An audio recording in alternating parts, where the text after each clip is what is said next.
नमस्कार मित्रो, अनेकांचा प्रश्न आहे की आम्हाला वेगवेगळे विचार येऊन त्रास देतात, काय करावं. अरे बाबा नो, सगळ्यांनाच कमी अधिक प्रमाणात विचार त्रास देत असतात. सगळ्यांच्याच घरामध्ये कचरा होत असते.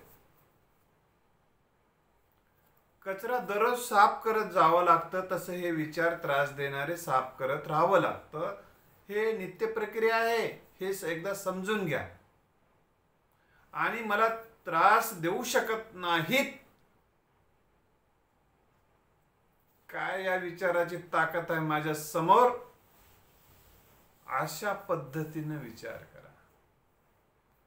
आणि काय फरक पडत नाही, असे विचार आले काय, गेले काय, त्रास दिले काय, काय फरक पडत नाही. वादळ येते ना, पाला हलून जाते, अशा पद्धतीने विचार करायचा. फक्त आपला पाला तेवढा हलणार आहे, आपल्याला काय हलू शकणार नाही.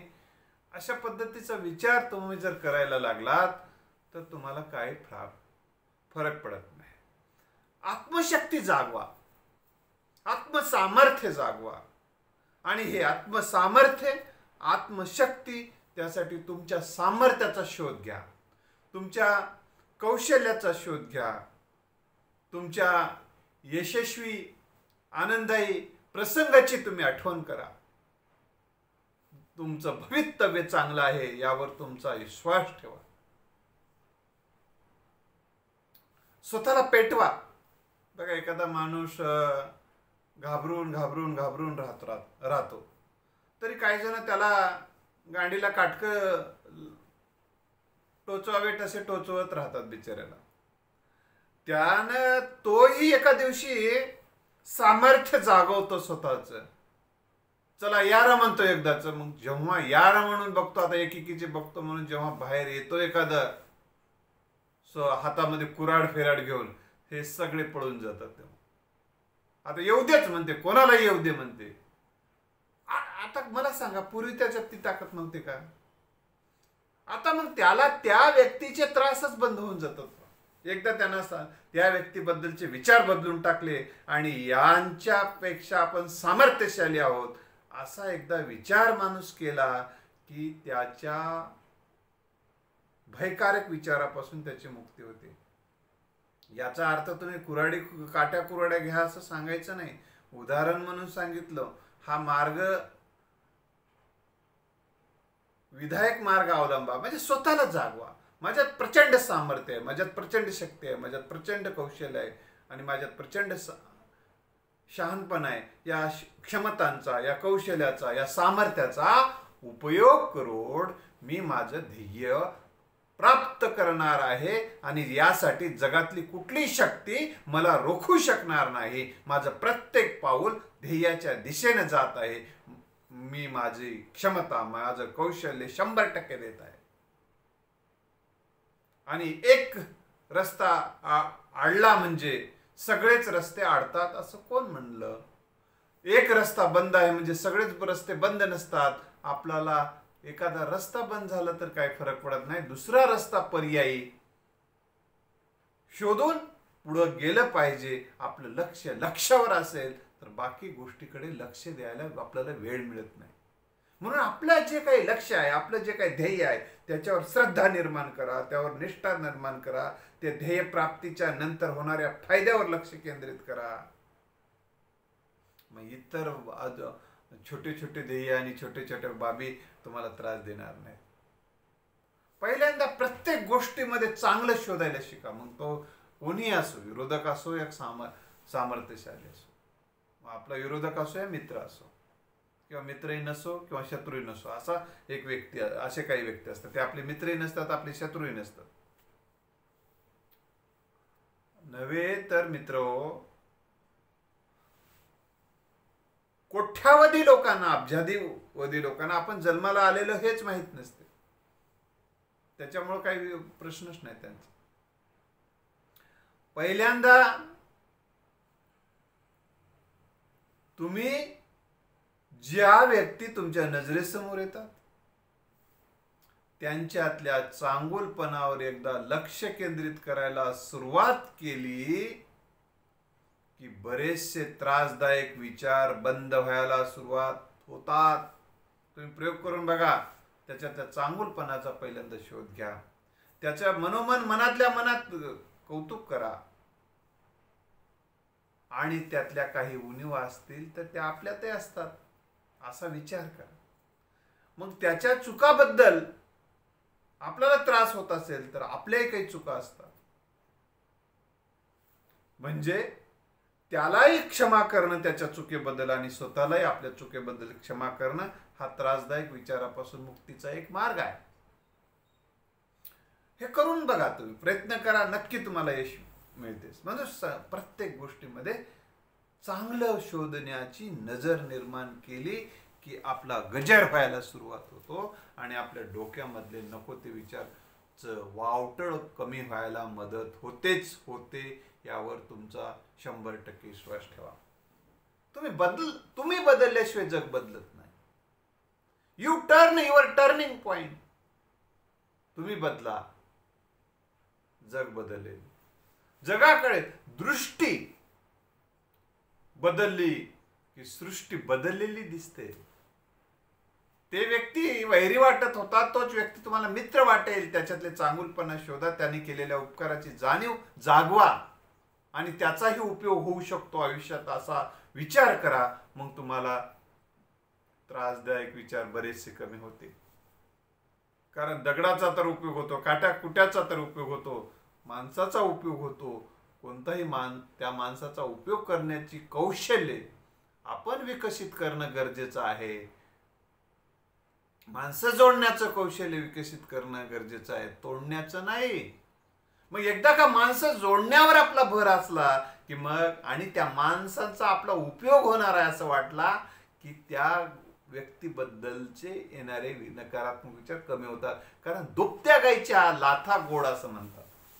म्हणजे ती व्यक्ती जर आपल्याला फायदेशीर आहे अशी खात्री पटली की मग त्याच्या 1-2 चुका आपण सहजपणे माफ करू शकतो. याचा काही उपयोगच नाही आणि त्रासदायकच आहे हा असा विचार माणसाला जास्त त्रास देतो. म्हणून तसा काही नाही. कोणताच व्यक्ती टाकाऊ नसते. त्याच्यातही चांगले गुण असतात, त्याचाही उपयोग आपल्याला होतो. हा विचार आपण सातत्याने करत गेलो तरी त्या व्यक्तीबद्दल असणारे विचार कमी व्हायला, त्रास देणारे विचार कमी व्हायला मदत होते. काल तो गोड वाटत होता, आज काच कडू वाटला तर एखाद्या घटना प्रसंगानं मग त्यावेळेस काय विचार कर, त्याची तेव्हाच्या त्या प्रसंगात तशीच त्याची बुद्धी चालली होते. असं एखाद्या वेळेस काय फरक पडालाय, रात गई बात गई असा विचार करून पुन्हा एकदा नव्याने घरटे बांधता आले पाहिजे अशा पद्धतीचा विचार करून. कारण आपण माणसं निर्माण करू शकणार नाही. कारण आपण काही माणसं निर्माण करणारी मशीन नाही. फक्त आपण निर्माण करून ठेवलेले दुसऱ्यांनी त्यांच्या सोबतचे चांगले संबंध आपण निर्माण करू शकतो. मैत्रीचे, प्रेमाचे संबंध तेवढे निर्माण करण्याचं कार्य आपण करू शकतो. आणि हे ज्यांना प्रेमाचे, मैत्रीचे संबंध ज्याला निर्माण करता येतात ती माणसं अधिक सुखी, अधिक शांती, सबका मंगल होईरीची भावना, क्षमाशीलतेचा, ज्याच्यामध्ये क्षमाशीलता, दया, बंधुभाव, प्रेम असं आतून भरलेलं असते, त्या माणसांना कोणाचंच बोललेलं त्रास होत नाही. बघा, आईचं लेकरावर नितांत प्रेम असते. मग त्यानं जरी काही बोलला तरी ती आई पुन्हा त्याला लेकराला दूध पाजते, त्या लेकराला जवळ घेते. ते लेकरू कधी कधी लाता हाणते. माझ्या लेकराला काही कळत नाही माय म्हणून हाणाले. कोणी म्हणते बघ की कसं लाता हाणाले, त्याला हाण म्हणलं तर कोणी म्हणते का हा नाही आता याचा कापूनच टाकतो म्हणते का, नाही म्हणत. त्याला लाड म्हणते. आता माझ्या लेकरात ताकद आली बघा, कसा नाचालाय, कसा लाता मारालाय बघा. म्हणजे त्या सगळ्या घटनेकडे. आणि तेच जर जे आवडत नाही त्या लेकरानं दुसऱ्याच्या लेकरानं मारलं तर मग नको ते विचार येतात, नको त्या भावना तयार होतात. त्याला खतम करावं की असं कोणाच्या मनामध्ये विचार येऊ शकतात. येतातच असं काही नाही. आपण जे ते लहान कोणाचंही लेकरू असलं तरी लहान आहे, त्याला काय कळालंय असंही म्हणून माणसं त्याच्याबद्दल कुठलाही विचार करत नाही. आणि त्याला आणि आलाच राग तर विसरून जातात. कारण ते काय ते तो स्वतःला सांगतात की काय नाही, ते लहान लेकरू आहे, ते लहान लेकरू आहे, त्याला काय कळते. म्हणून आपण हे असंच म्हणायचं, कोणी जर काही चुकीचं बोललं, ते लहान आहे, त्याची बुद्धीच एवढी आहे, त्याला काय कळते, असाही विचार करून त्याला मी क्षमा करतो. कारण क्षमा करण्याची पात्रता आणि क्षमता आणि शहाणपण माझ्याकडे आहे, असा विचार तुम्ही करा. कारण महान माणसं महानतेच्या तत्वानं वागतात म्हणून ते महान होतात. कसे वागून माणसं मोठी बनत नाहीत. मोठेपणा जोपासण्यासाठी त्याच्याकडे संयम, आत्मसंयम आणि त्यागीवरती असावी लागते. अशा छोट्या छोट्या गोष्टी ते सोडून देतात. दुसरी महत्वाची गोष्ट मित्र, की तुमचा जो दृष्टिकोन असतो, जो नकारात्मक दृष्टिकोनामुळे काय काय तयार होतं, भय तयार होते, चिंता तयार होते, नको ते विचारांची गर्दी वाढते. आणि हे दूर करण्याचं काय कोण करू शकते काम? कारण आपणच निर्माण केलेले नको ते विचार आपणच दूर करू शकतो. यासाठी आपला यावर विश्वास असला पाहिजे की ह्या नकारात्मक गोष्टी ज्या काही विचार आहेत हे दूर झालेच, काय नाही फरक पडत आता, असा विचार तुम्ही करा. अपेक्षा, इच्छा आणि गरजांची पूर्ती होत नसेल तरी तुम्हाला नको ते विचार येत राहतात. तर त्यावेळेस काय करायचं, जे अत्यावश्यक गरजा तेवढ्या, बाकीचं काही गरज नाही म्हणा, आणि त्यासाठी तुमचं प्लॅनिंग करून त्या पूर्ण करण्यासाठी इतरांचं सहकार्य घ्या. तुम्ही स्वतः त्यासाठी काम करायला सुरुवात करा आणि यश येते यावर विश्वास ठेवा. तुमच्या त्या गरजा पूर्ण व्हायला सुरुवात होते आणि मग तुम्हाला ह्या त्रासदायक विचारापासून मुक्ती मिळेल. दुसरी काही एक गोष्ट असते की आता एकदम समजा बघा, तुम्ही क्षमता कौशल्याचं मी उदाहरण सांगत होतो. क्षमता आणि कौशल्य वाढवलं ना, ते त्रासदायक विचार आपोआप थांबतात. आता उदाहरण आहे, आता तुम्हाला एक थोडं ओझं उचलायचं आहे, 50 किलोचं ओझं उचलायचं आहे.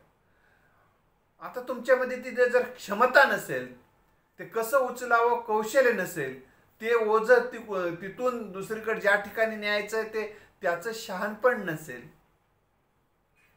तर तुम्हाला सांगून टाकले, 4 भाव आहात तुम्ही आणि 4 भावाला सांगितले हे 50-50 किलोचं पोतं आहे आणि तुमच्यावर जबाबदारी आहे की हे घरी नेलं पाहिजे. आता काही जण ज्याच्यामध्ये क्षमता आहे, ताकद आहे, ते काय म्हणतील, आणि आहे तो काय सकारात्मक असेल, म्हणते की माझ्यात क्षमता आहे, माझ्यात कौशल्य आहे, मी उचलतो आणि खाट कोणी उचलतो आणि घेऊन जातो. दुसरं काय करतं, कधी कधी त्याच्यात ताकदही असते, कौशल्य पण असते, त्याचं मन म्हणते मजानं होईना. आता मजानं होईना म्हटल्यानंतर त्याच्यामध्ये नकारात्मक विचार येणार ना, कारण आई रागवल, बाबा रागवल, आणि हे इथंच धान्य राहून गेले तर खराब होतील, चोरं घेऊन जातील, पाऊस आला तर खराब होतील आणि मग मला त्रास होईल. मग हेच विचार येतात. हे विचार करत बसण्यापेक्षा त्यात तुझ्यात क्षमता आहे ना बाबा, तुझ्यात कौशल्य आहे ना बाबा, असं तू स्वतःला एकदा सांगून मग ठीक आहे म्हणतो आणि पुन्हा तो नेतो. आता काही जणांकडे काय असते, बरं ठीक आहे, त्याच्याकडे क्षमता नाही, मग 50 किलो उचलण्याची क्षमता नाही, त्याने त्यातून मार्ग काढते. तो काय करते, 25 किलोची क्षमता, मग तो ते दुसरं एक पोतं आणते आणि त्यात 25 किलो टाकते, 25 किलो एकदा आणि 25 किलो एकदा नेते. आता काही जण काय करतात, दुसऱ्यालाच न्यायला लावतात, पैसे देऊन टाकतात आणि घेऊन जावं म्हणतात, त्याच्यावर पर्याय. म्हणजे शेवटी त्याला तो काय म्हणतो, तुम्हाला घरी आणलं की नाही, विषय संपला. म्हणजे जी माणसं प्रत्येक सिच्युएशन मधून मार्ग काढतात, मार्गावर लक्ष केंद्रित करतात, ते त्रासदायक विचारातून बाहेर जातात. आणि जेव्हा उपाय आहे असं वाटते तेव्हा त्रासदायक विचार कमी होतात.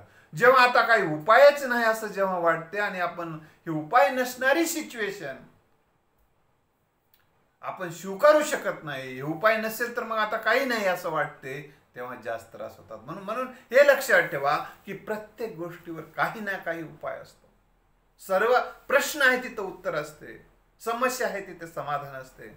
आणि काही प्रश्न हे असे असतात की ते आता सोडून दिले की सुटतात. भूतकाळाच्या संदर्भात एखादी तुम्हाला विचार येऊन तुम्हाला त्रास द्यायला लागलेला आहे. आता मला सांगा, भूतकाळ कोणाला परत आणता येते का? नाही. भूतकाळ परत आणता येत नाही यावर तुमची श्रद्धा आहे. तर मग आता येत नाही, मग ऍक्सेप्ट करायचं, त्याला ऍक्सेप्ट करा. भूतकाळात एक त्या व्यक्तीने तुम्हाला त्रास द्यायला असेल तर रात गई बात गई असं समजा, जाऊ दे, त्याची बुद्धी तेव्हा तशीच होती, आता काय तेच ते घेऊन बसायचं का, असा विचार करा. त्याला क्षमा करा, स्वतःला समजून सांगा. हत्ती चलता है कुत्ते भोंगते है असं म्हणा. अशा पद्धतीने काहीतरी स्वतःला असं सातत्यानं समजून सांगणं, स्वतःचाच शिक्षक होणं, स्वतःचाच गुरु होणं, हे अनेक त्रासदायक विचारापासून मुक्तीचा मार्ग आहे. स्वतःला चांगलं समजून सांगणं खूप गरजेचं आहे मित्रांनो.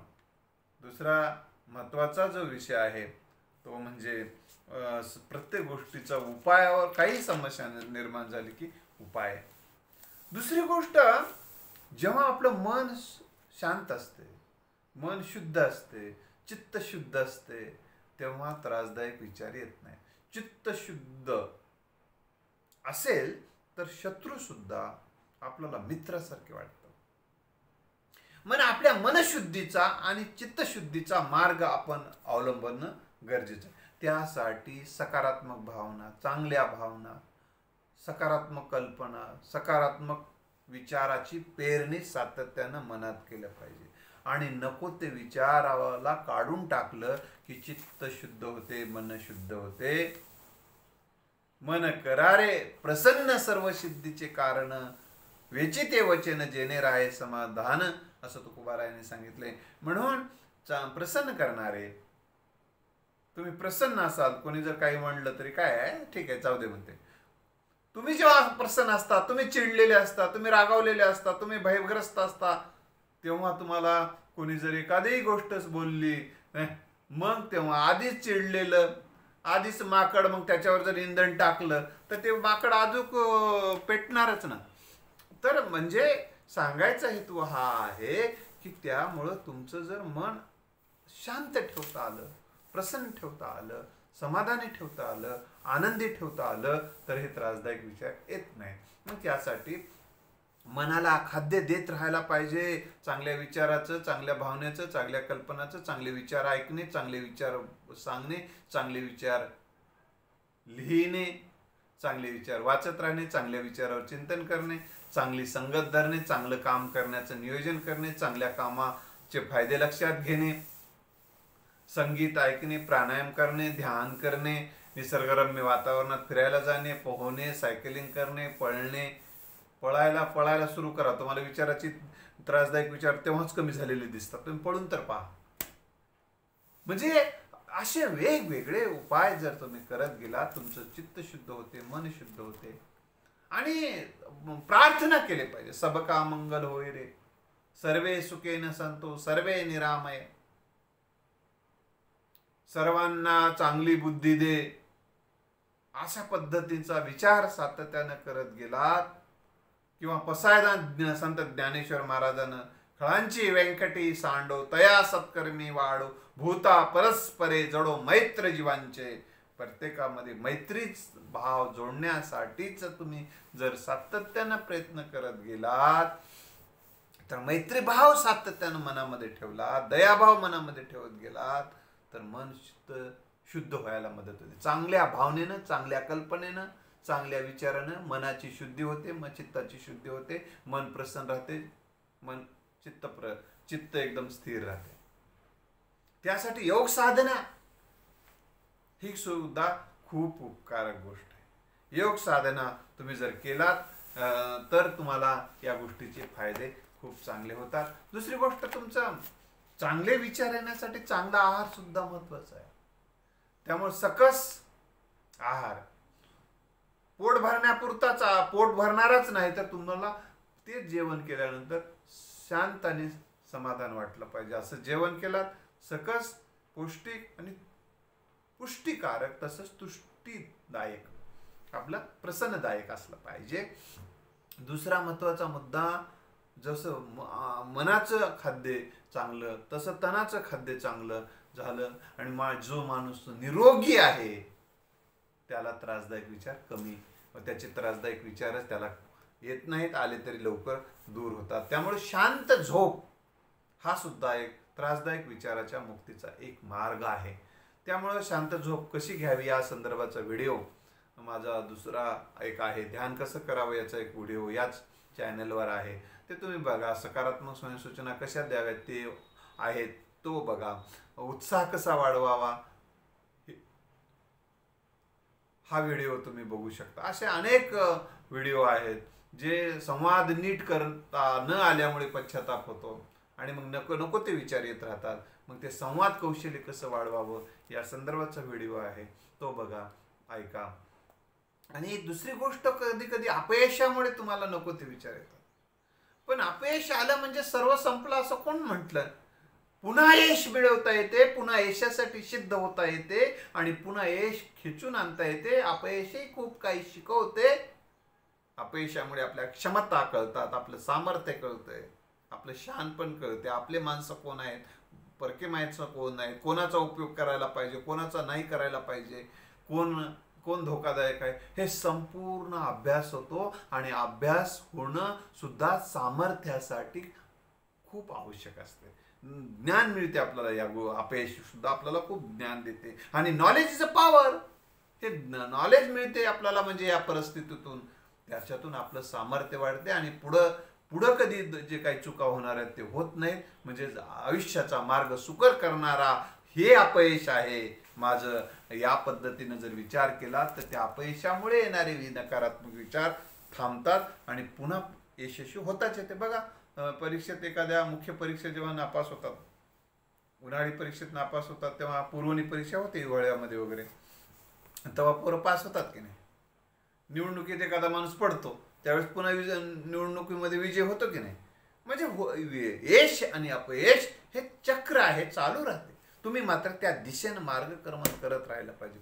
तुम्ही थांबलात तर सगळं थांबते. मित्र, दुसरी महत्वाची एक गोष्ट शेवटी मी सांगणार आहे तुम्हाला. तर एखादी गोष्ट तुम्हाला जमत नाही म्हटलं की त्रास होतो, तर ते जमते असं म्हणा, मार्गदर्शन घ्या, त्याचा सराव करा, ते शिकून घ्या. हळूहळू जमते, त्यामध्ये प्रावीण्य मिळते, यावर विश्वास ठेवा आणि मग तुम्हाला त्रासदायक विचार दूर होतात. मग संगत बदला. काही काही माणसं काय करतात माहिती, सोबत राहतात तुमच्या आणि तुम्हाला सतत भय दाखवत राहतात. त्यानं असं आहे बरं, त्यानं तसं आहे बरं, त्याच्यापासून सावध राहा, याच्यापासून सावध राहा, यानं असाच म्हणलाय, त्यानं तसाच म्हणालाय, तुम्हाला काही बरं नाही बाबा. मग असं त्याला विचार सांगून त्याला आधीच भित्रं, त्याला अजून भित्र करतात. आणि हे ते भयभीत झालं की मग ते चिडून काय पण निर्णय घेत राहते. म्हणून हे भयभीत करणारे जे आजूबाजूला राहतात ना कोंडावळ, त्याला दूर करता आलं पाहिजे तुम्हाला.